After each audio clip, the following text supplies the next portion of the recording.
오늘 제가 말씀드릴 퇴계 이항 선생님은 우리나라 학자들 중에 다산 정약용 선생과 더불어 가장 많은 사람들에게 또 가장 널리 이해되고 평가되고 있다, 이렇게 말씀드릴 수 있습니다. 오늘 시대에 우리가 왜 퇴계 선생을 주목해야 되는가라는 점을 중심으로 이야기를 좀 올려볼까, 이렇게 생각을 합니다.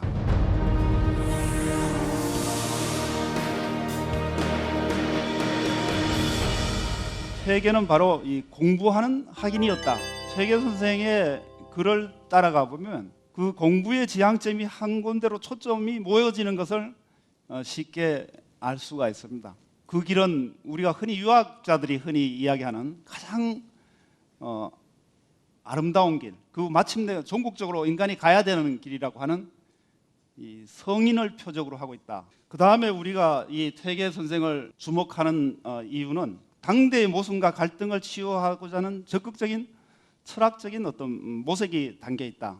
이게 무슨 이야기냐면요, 퇴계는 막 엄청난 이 사화의 와중에서, 또 사화가 막 끝난 그 가운데서 살았던 분입니다. 퇴계의 생각은 유학자들이라는 건 모름지게 내성 외왕의 어떤 태도를 가져야 된다.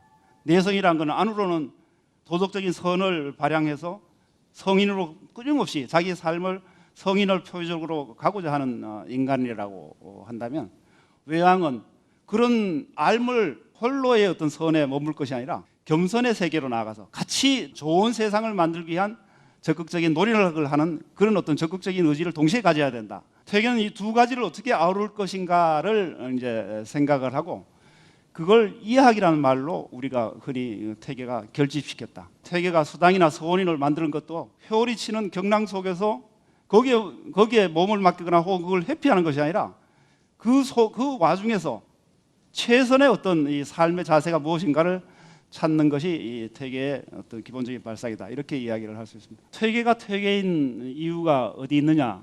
하루하루 실천적인 삶 속에서 굉장히 피나는 어떤 이 자기를 이겨내는 노력, 극기해가지고 복리하고자 하는 노력들을 하고 있었다는 것을 보여주는 하나의 일기의 한 대목입니다. 퇴계 선생이 9시쯤 되면 주무세요. 자시에 12시 되면 꼭 일어나세요. 위자를 해서 본인의 하루에 대한 반성, 본인의 마음속에 있는 찌꺼기를 털어내는 그 정자 공부를 한 2시간 정도 하신 다음에 다시 잠이 드셔서 5시 정도에 일어나셔서 그 학생들하고 같이 산을 넘어가면서 하루를 새로 시작하는 이런 모습을 보입니다. 끊임없이 자기를 탐색하고 스스로를 회복하는, 자기 스스로 갖고 있는 참다운 어떤 인간의 정서를 회복하는 그런 훈련에 몰입했다라고 이야기하고, 그게 퇴계 선생을 우리가 조선시대 많은 사람들이 당파를 넘어서 존경하는 하나의 이유로 볼 수가 있다, 이렇게 이야기를 할 수가 있습니다.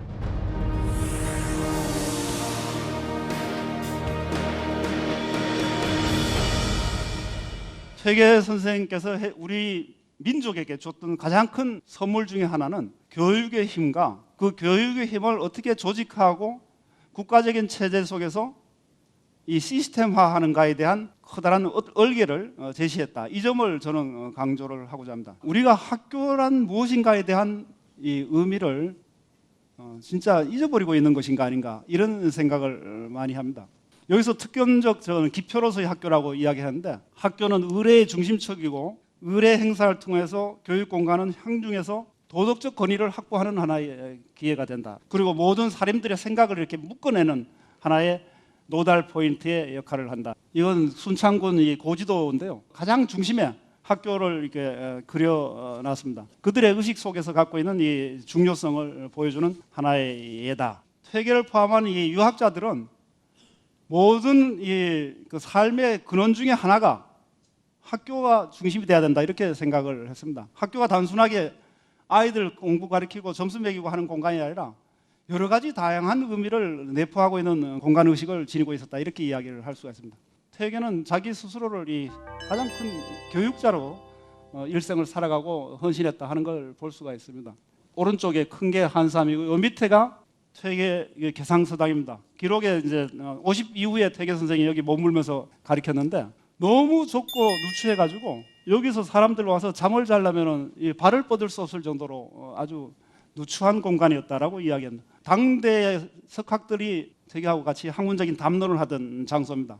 대표적으로 율곡 선생, 퇴계의 이 도학적인 절이 사상, 퇴계의 이 도통론을 형성하는 밑그림이 이 공간에 의해서 이루어졌다라고 이야기를 할 수가 있습니다. 그 다음에 아시다시피 60 이후에 퇴계 선생이 여기 너무 좁아가지고 옮긴 것이 이 도산서당입니다. 이 도산서당을 우리는 흔히 이 도학의 모태다 이렇게 이야기하는데, 비로소 조선유학이 주자학에서부터 탈피해가지고 우리 현실에 맞는 한국적인 맥락과 가장 적합한 형태로 변화되는 어떤 연근은 시기가 바로 이 도산서당입니다.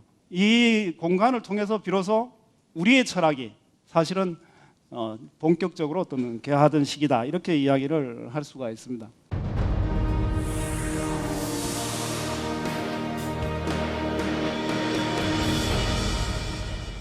왜 지금 우리가 다시금 퇴계나 도산서원을 이야기하느냐라고 이야기를 할 때, 지식이 클먹가면 덕성이 같이 가는, 우리가 이야기하는 그 서의연과 소당연이 같이 이렇게 뭉쳐지는 어떤 그런 어떤 공부가 중요하다라고 이야기를 합니다. 그걸 이제 서양의 학자들은 인격적 지식이다 이렇게 이야기합니다. 여러분들 학교하면 학생들이 제일 먼저 떠오르는 낱말이 뭔지 알겠어요? 시험하면 성적, 뭐 과목 이런 이야기들 합니다. 그러니까 이 말하자면 공부라고 하는 이 지금 우리가 예민한 어떤 칼이 어떤 말하자면 무기가 돼서 개인의 어떤 삶을 오히려 윽박지르고 구속하는 하나의 장애로 등장한 것이 사실이다 이렇게 이야기를 드릴 수가 있습니다.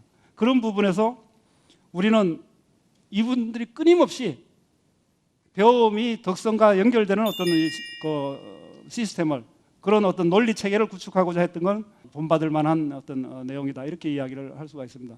퇴계 선생은 스승을 산속에 있는 이 옹달샘으로 비유합니다. 목마른 사람들이 먼 길을 가다가 목이 마르면 와서 잠시 물을 마시고 정신적인 갈증을 치유하고 다시 자기 길을 따라가는 이런 옹달샘과 같다 이렇게 이야기를 합니다. 그러니까 선생님이 그 학생을 어떻게 강요하거나 뭘가 자기 생각을 일방적으로 주입하는 것이 아니라, 나는 물과 옹달샘과 같으니까 너희들이 인생의 먼 길을 가다가 힘들고 피곤하면 와서 나한테 물을 먹고 다시 너희 길을 가라 이런 이제 이야기를 해주는 부분입니다. 스승과 제자가 자연 속에서 무언가를 배우고자 하는, 또 아름다움을 같이 공유하는 이런 어떤 자세, 이게 사실은 새로운 교육을 싹트게 하는 하나의 그 움집 역할을 한다 이런 생각이 듭니다.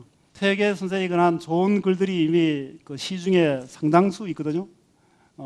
제 생각에는 이번 기회를 통해서 여러분들이 한번 다시 퇴계에 조금 더 가까이 갈 수 있고, 또 그걸 통해서 오늘 우리들의 상처, 또 우리 교육 현장의 여러 가지 어려움들을 해소하는데 약간이나마 도움이 되었으면 하는 그런 바람으로 이야기를, 두서없는 이야기를 마치도록 하겠습니다. 오랜 시간 경청해 주셔서 대단히 감사합니다.